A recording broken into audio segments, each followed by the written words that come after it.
Assalamualaikum warahmatullahi wabarakatuh. Alhamdulillah wassalatu wassalamu ala Rasulillah Sayyidina Muhammad ibn Abdullah al-qaim bihuquqillah ma daqat illa farajah Allah.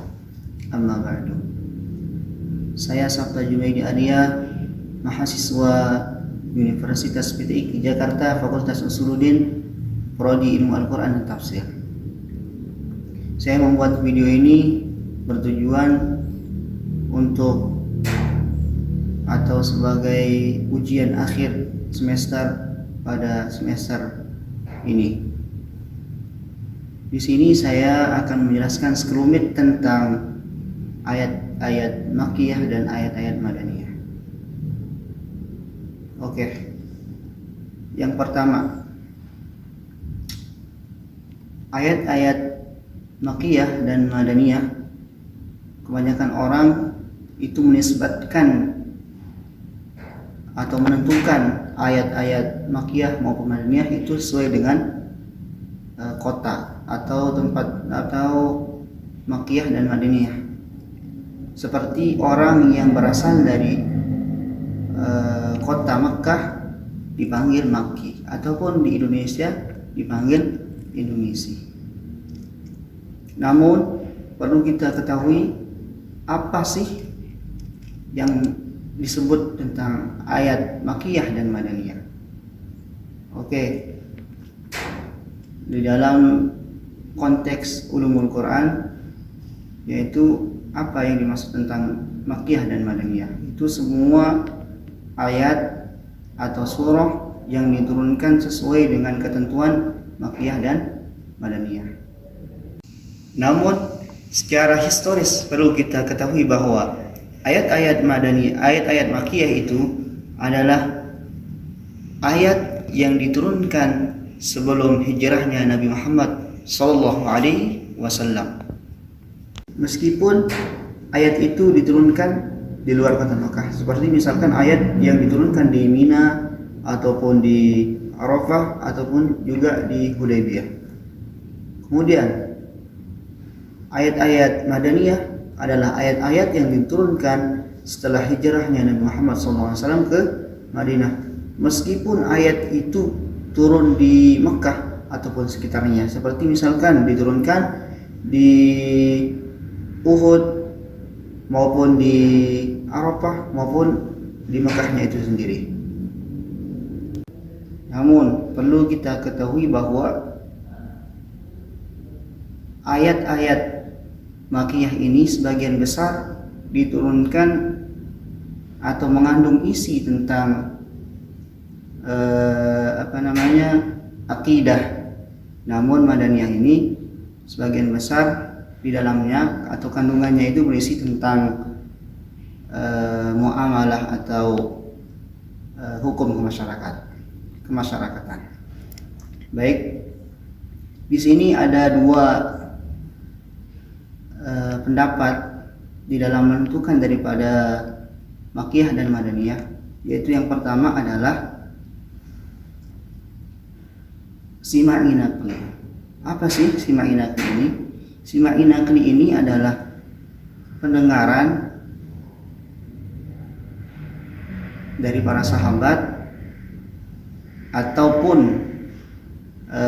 riwayat-riwayat yang sahih yang kala itu didengar langsung oleh para sahabat tentang wahyu dan yang diturunkan kepada Nabi Muhammad SAW, maupun pendengaran para tabi'in yang mendengarkan langsung kepada sahabat yang menyaksikan terhadap wahyu yang diturunkan kepada Nabi Muhammad SAW.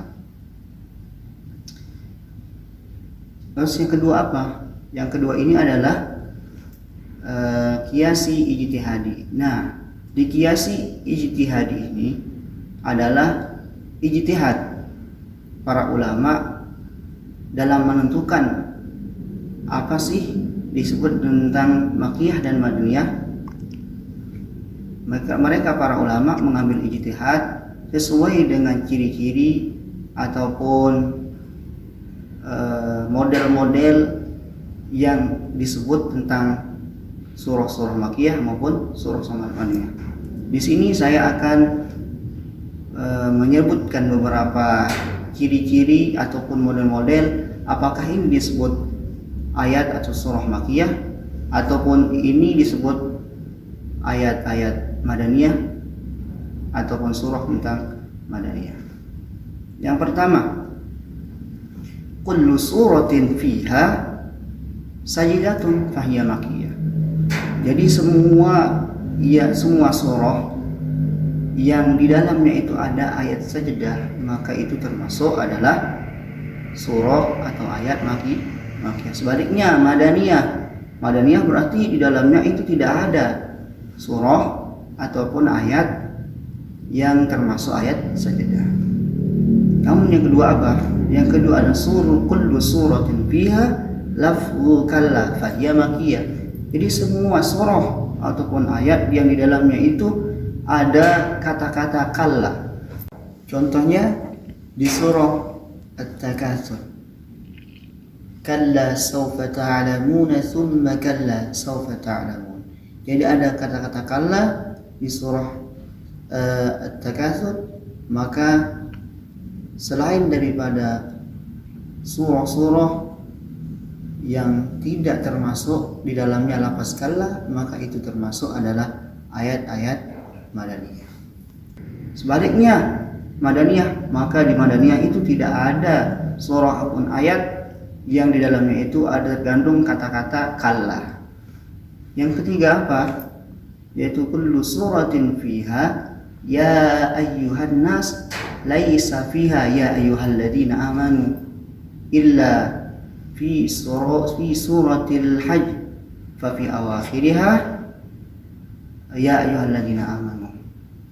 Jadi surah atau ayat Makkiyah ini di dalamnya itu terkandung ya ayyuhan nas. Jadi ini adalah ciri ataupun model disebut ayat-ayat Makkiyah. Di dalamnya itu ya ayyuhan nas. Kemudian sebaliknya surah ataupun ayat Madaniyah yaitu tadi ya ayyuhalladzina amanu. Tapi di sini tadi saya sebutkan illa fi suratil hajj. Kecuali di dalam surah Al-Hajj, karena surah Al-Hajj itu dimulai dengan ayat ya ayyuhan nasu taqu rabbakum. Ini ciri-ciri Makkiyah. Namun disebutkan fa fi awakhiriha, di dalam akhirnya itu ada ya ayyuhalladzina amanu. Jadi ini tidak disebut sebagai surah Makkiyah karena di dalamnya itu di akhirnya itu ada ya ayyuhalladzina amanu. Karena di sini ada perselifan para ulama. Kemudian yang selanjutnya apa? Kullu suratin fiha qisasu Adam wa Iblisa fahiya Makkiyah illa fi suratil Baqarah. Jadi semua surah yang di dalamnya itu ada kisah Nabi Adam dan Iblis laknatullah alaih. Jadi ketika kita membaca di dalam misalkan ada surah ataupun ayat di dalamnya itu menjelaskan tentang Sayyidina Adam dan Iblis laknatullah, maka itu termasuk adalah Makkiyah. Namun kecuali di dalam surah Al-Baqarah, karena di surah Al-Baqarah juga ada kisah tentang Nabi Adam dan Iblis laknatullah. Contohnya Bismillahirrahmanirrahim. Wa idh qulna lil malaikati isjudu li Adama fasajadu illa Iblis. Nah, di situ ada kisah Sayyidina Adam dan Iblis laknatullah alaih. Kemudian terakhir ya. Namun lebih banyak lagi penjelasan tentang ciri-ciri ataupun model-model disebut ayat Makkiyah maupun Madaniyah. Tapi ini terakhir karena waktu ya. Apa terakhir? Jadi kebanyakan di surah-surah Makkiyah atau ayat Makkiyah itu adalah ayat surah-surahnya itu pendek-pendek. Kemudian kalau misalkan surah atau ayat Madaniyah itu kebanyakan panjang-panjang, tapi di dalamnya itu ada sebagian surah yang tidak termasuk Madaniyah meskipun surah itu panjang. Dan insya Allah mudah-mudahan ada waktu untuk kita menjelaskan tentang itu. Sekian dan terima kasih. Mohon maaf kalau ada Lebihnya itu dari Allah Subhanahu wa taala, ada kurangan dari saya sendiri. Mudah-mudahan bermanfaat bagi pribadi maupun pendengar. Sekian, wassalamualaikum warahmatullahi wabarakatuh.